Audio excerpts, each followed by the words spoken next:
Welcome to the Victoria Anarchist Book Fair's week of podcasts and performances featuring local, national, and international activists and authors. The Book Fair Collective and From Embers have teamed up this year to release presentations over our podcast platform that can't be held in person due to the COVID-19 pandemic. Recordings of these voices of resistance were conducted on unceded Indigenous territories across so-called British Columbia and beyond. For more information about the book fair and a full schedule of online events this week, you can check out victoriaanarchistbookfair.ca. Listeners in the Victoria region are encouraged to visit Camas Books at camas.ca for anarchist publications and more. Thanks for listening.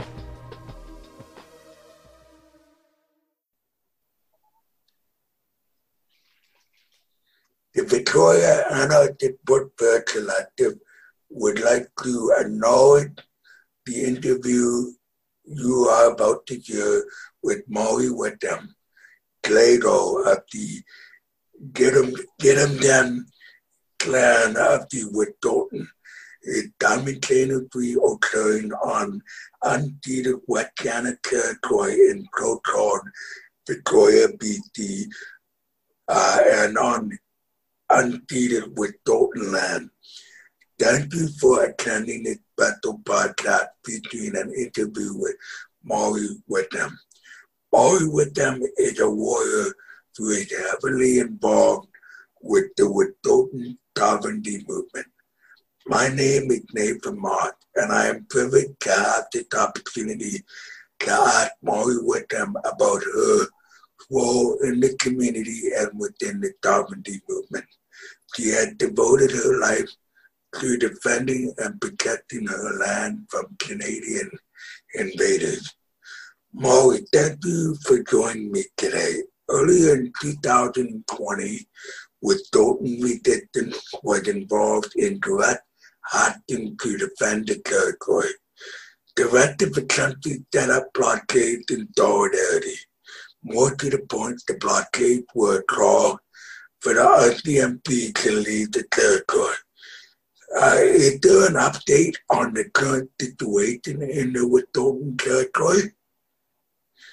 Yes, thank you, Nate, and thank you for having me on this interview today. I just want to give a brief update on what's happening here in Wet'suwet'en territory. The RCMP continue to be in the territory. They have not left. They have vacated their CISO office, which is at 29 kilometer on Gasteway's territory, on Gidimt'en territory. The detachment is still there, however, and they continue to patrol the territory regularly and harass Wet'suwet'en and our guests on the territory, and to literally transport CGL in and out of the territory. And so they act as their personal bodyguards and as their personal guides to trespass onto our territory. So CGL is continuing to push forward with the work. The negotiations that are happening with the province and the Wet'suwet'en hereditary chiefs have no impact on what's actually happening with Coastal GasLink and the pipeline right now. And so the RCMP are continuing to harass people, and Coastal GasLink is actually ramping up their construction because of COVID. And while everybody was locked down in COVID, they decided that was a good time to get into our territories without permission.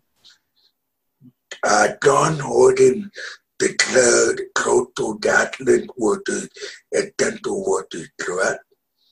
Yes, that's right. So they are considered an essential service. And there has been cases of COVID-19 in the man camp in Burns Lake, which is Laksiliu territory. It's still Wet'suwet'en territory. They have a 700 man camp there, and they have had cases of COVID-19 there.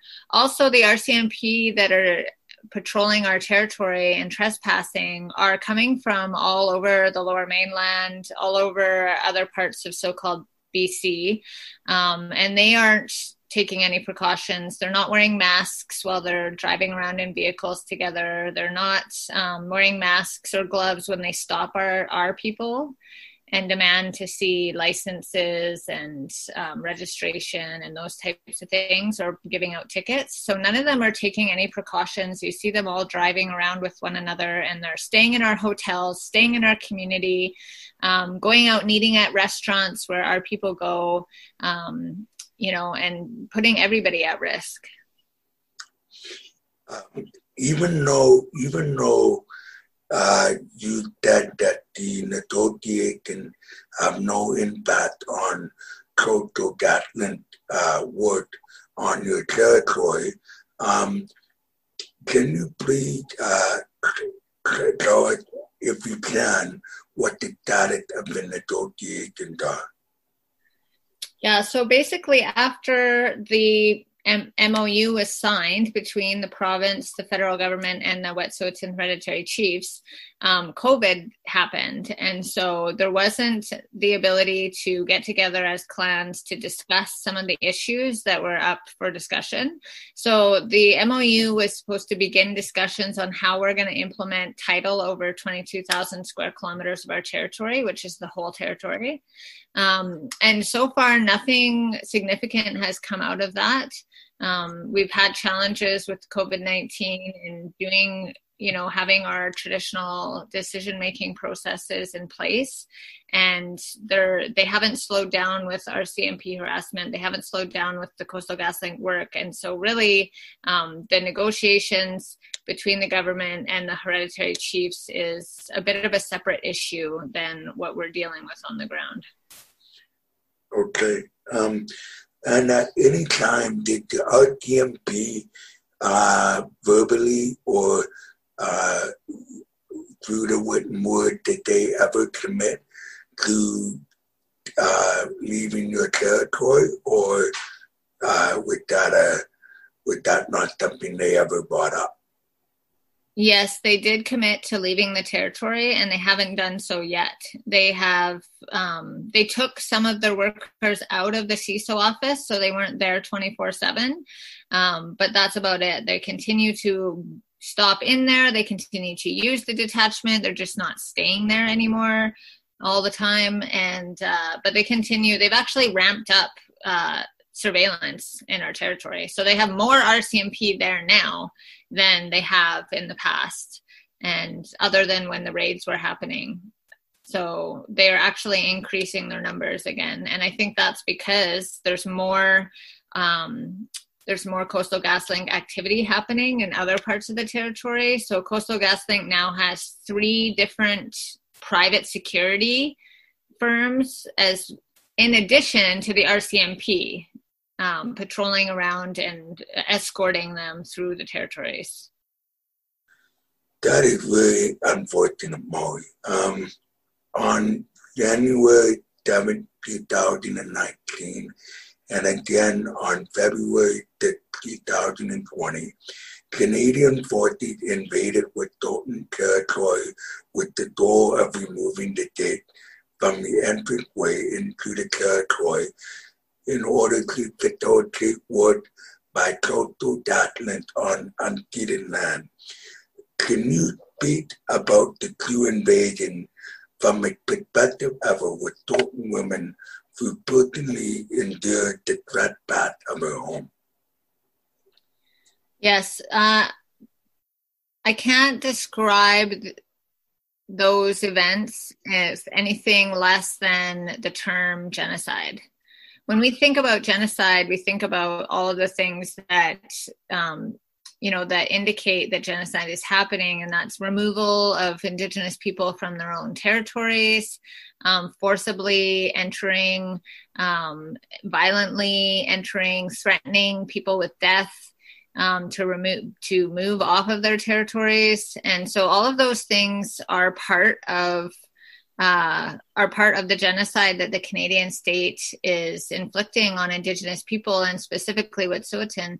If you look at what is going to happen if this pipeline goes through, they're currently, even without pipeline being laid in the ground, impacting how we can survive. They're impacting our water. They're impacting our way of life. We can't go anywhere on our territory and harvest foods without security coming and harassing us, without the RCMP showing up. We can't go berry picking. We can't get our medicines without somebody showing up and filming us and harassing us and asking us what we're doing there.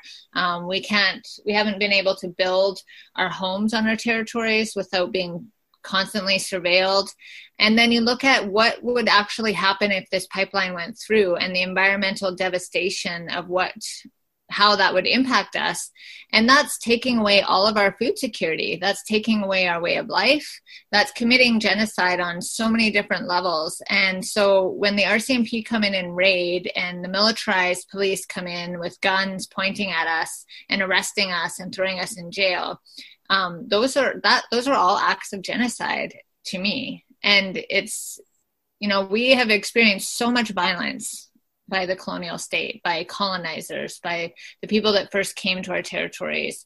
We have that in our DNA. We carry that with us, all of those experiences. And so it's very traumatic. It's very exhausting. We've been in this fight now since, for the past 2 years at Gidimt'en, and then Unistoten's been in it, at Unistoten camp and their healing center for the last 10 years.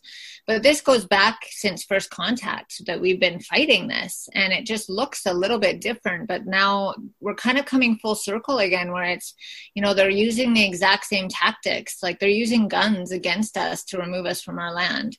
And so it's very scary. The racism has increased all over the territory. People have been experiencing more racism because the police, when they come in like that, they're telling society that it's okay to do violence to us, that we don't matter, that we're not fully human. It's that exact same argument that, how racism was created. The ideology of it is that we're not human enough to matter, and that it's okay to steal our lands, and it's okay to inflict violence upon us. And so that's what's happening right now. And we're seeing the fallout of that in local community members, local non-Indigenous people coming and burning down our structures, coming and shooting guns off right outside our camp, speeding by when we have children and, pets that regularly cross the road. Those behaviors show that they don't care about our lives, that our lives don't matter. And so it's a very frustrating and scary place to be. And that's all over and above the actual trauma of over 100 militarized RCMP invading our territory and pointing guns at us. It is important to note that the withholding we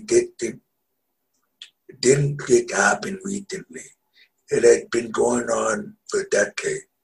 In 1997, the Supreme Court recognized the right of Aboriginal title with the Delgamuukw court case, the first of its kind in Canada. What are some of the specifics that the Delgamuukw case enabled the withholding to do as a nation from a colonial legal perspective? Well, the Delgamuukw Stay Away case was very important, and it was a landmark case that really enabled a lot of other nations to move forward on the fact that we had never extinguished title. And so what it did was it proved through the oral history. It was the first time that they had accepted oral history as testimony in the courts. And so all of our hereditary chiefs had given testimony of how we used the land, how we never ceded the land, surrendered the land, never lost it in war, and that we had full title to the territories. And so they recognized that we had never extinguished that title. And so a lot of other nations went ahead and built on that case to win other victories in the courts. The Wet'suwet'en didn't do that. What they said was that we had to go and negotiate with the province and negotiate with the government to see what that looked like implemented on the ground. And so obviously we know that that was at that time, the BC treaty process, which wasn't capable of giving us what we needed. And so we ended up backing out of that treaty process. One of the things that was important that case did for us was it gave a lot of people who had been heavily colonized the sense that they did have jurisdiction and that it hadn't been extinguished. So it was a bit of a validation, even though it was coming from this colonial system. It was even the colonial system couldn't deny that we had full title and that we didn't ever surrender it. So we still own those lands. And so it gave people hope in that we could implement our laws again on our territories. Obviously, we haven't been able to do that. We've seen that hasn't really done anything for us on the ground. And so that's why a lot of people now are just implementing our laws on the ground. We don't need to wait and have somebody recognize us to be able to do that. That's exactly what Gidimt'en Checkpoint is doing, implementing our laws on the territory, and what Unistoten are doing, and what Laksamisu are doing, and other clans of the Wet'suwet'en.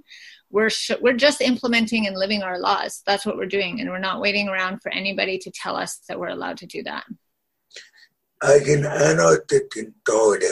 have noted sometimes the divide in Indigenous communities between Bandat families and Frederick. I know that there's an issue in the Wet'suwet'en territory. Can you please speak to that? Yes, definitely. I think that this is an issue that happens in any sort of government. Like you look at the, provincial, the federal government, there's divides and there's different parties and there's not consensus at all across the board. It's something that happens in any sort of government. But what's important to point out is that the band councils were put in place to specifically undermine our hereditary system. And so our hereditary system is designed in order to have a sustainable territory, in order to provide for everybody within our clans and within our territory, in order to have sustainability and food security. That's what our potlatch system is designed around, is the protection and sustainability of our land. And then you look at the Indian Act band system, which came in and was forced upon our people. We didn't even want it. Our traditional system was undermined at every turn. And then it was imposed on us, this band council system. And the band council system is meant to and designed to benefit the Canadian government and the provincial government, and designed to govern only the reserved lands as if it was a municipality, basically. And so, of course, we see conflicts with that. And that's why CGL went to all the bands, because they're an extension, like an arm of the federal government, and asked them to make deals and to sign off, because they don't actually have jurisdiction over the territories. They have jurisdiction over the reserve. And so they thought, that's their oldest trick in the book, is divide and conquer. And we're not playing into that. We love all of our people. And yes, there's conflicts and disputes, but that's expected with colonization and the fallout of that. So we're just going to keep moving ahead, knowing that we're doing the best possible thing for all of our people and our future generations. It is not often that we are afforded the opportunity to gain knowledge of a traditional government structure. Do you mind explaining the house clan system form of governance that you guys have in place? Sure. So we have 5 clans of the Wet'suwet'en Nation, and that makes up 22,000 square kilometers of territory in so-called northern BC.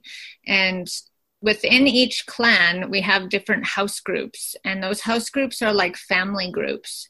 And each house group has a house chief, which is the head chief. And that person is responsible to speak on behalf of their house and to make decisions about the territory. And to basically their job is to protect their territory and make sure that all their house members have enough to sustain themselves from their territory. And they're responsible to work with the other house chiefs in their clan to host potlatches and to do business and to marry people and bury people and all of those kinds of things. And so we have a potlatch system, which is basically like our government hall where everybody gets together and witnesses all the business that happens. That includes people taking chief names, decisions about the territory that are made. And so all of these house groups work together within the clan to do that work. And so there's 38 distinct house group territories within all of the 5 clans. So each house group has different parts of the territory that belong to them that they're responsible for. And so that's how it works. And when we get together to make decisions, all of the supporting chiefs, they get together and hear what people's concerns are. And they talk about those concerns. And they do more research and find out more if there's conflicts, and they try to help resolve those conflicts, and then they bring it to the higher chiefs to make the decisions about the territory. And so it's a very old system that's designed to make sure that everything and everybody is taken care of, and it's worked for us for tens of thousands of years, and we're not willing to give that up. In the decision-making process, Molly, within a house,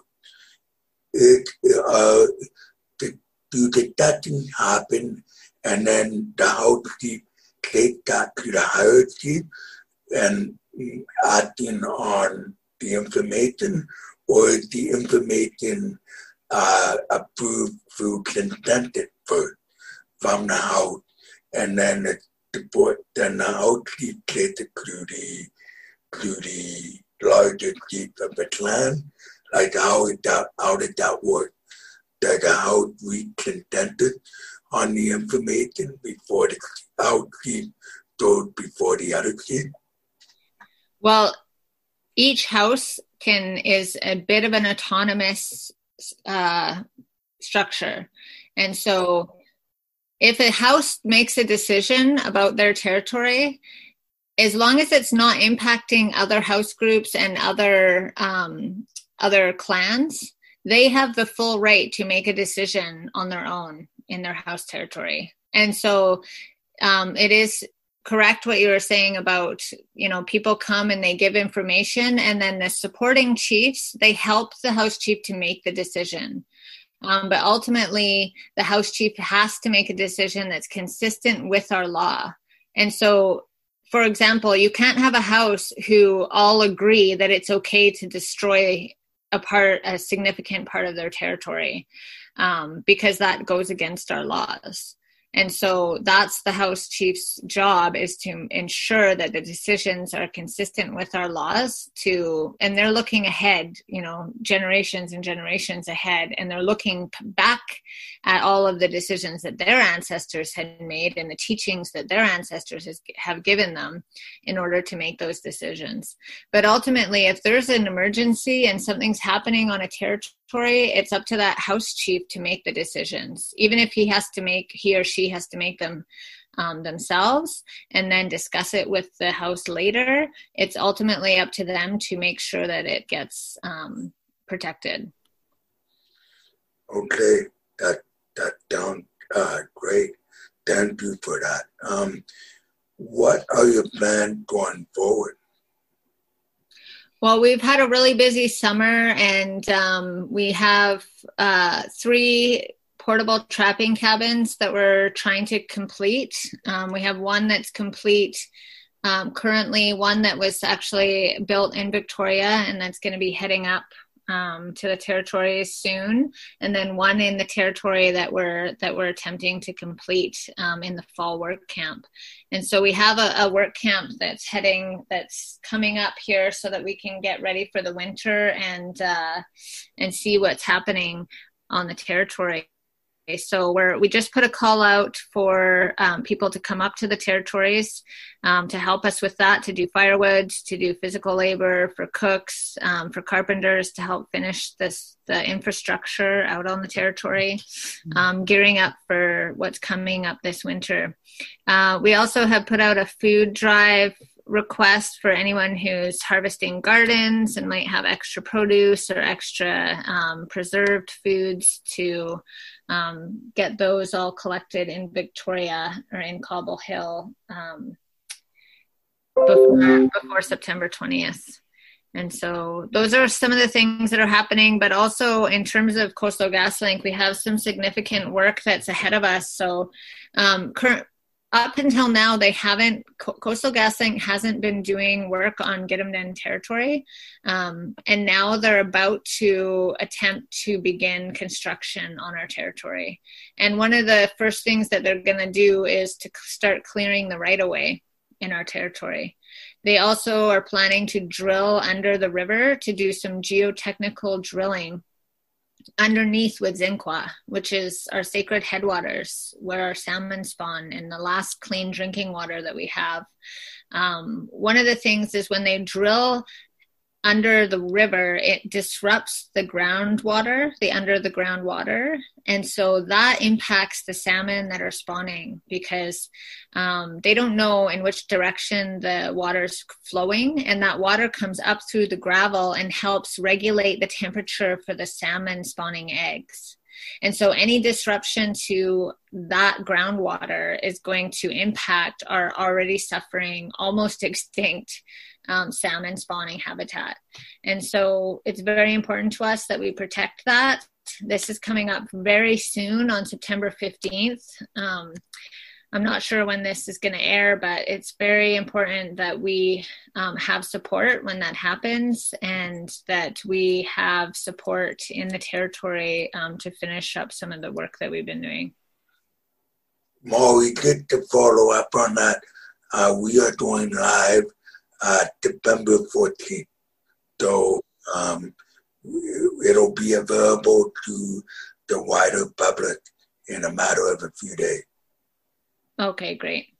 Having said that, is there anywhere online where settler anarchists and allies can go to find more information about your struggle?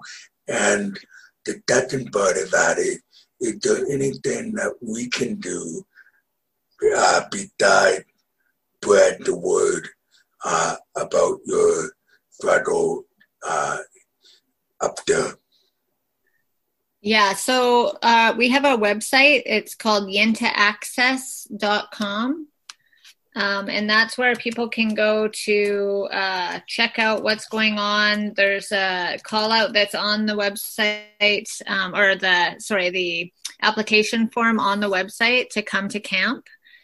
We also have a Facebook page and an Instagram as well. And so people can check that out. It's Wet'suwet'en Access Point on Facebook and Gidimt'en Checkpoint on Instagram. And both of those sites are available on our website as well. And so on our website, you can click on Come to Camp, and there's a form there. And please spread the word that we're looking for people to come up, that we need people this fall, that we need people to come and support us and stand with us. And we're asking people to take COVID precautions before they come, to be self-isolating and to be very careful about interactions with others before they come to camp, and that we will have COVID protocols in place for being up here because we don't want to put any of our elders and language speakers at risk. But we do need people to be with us. And so we're asking people to spread the word and to put a call out and let others know. Is there any protocol that visitors should be aware of as they're coming or making plans to come up? Yeah, so if people can ensure that they have that they're bringing some skills, that that they're aware of the possibility of arrest, because, we had, as you've seen from the raids last year and the RCMP, it's, people come up and sometimes we get into situations where the RCMP will arrest anybody.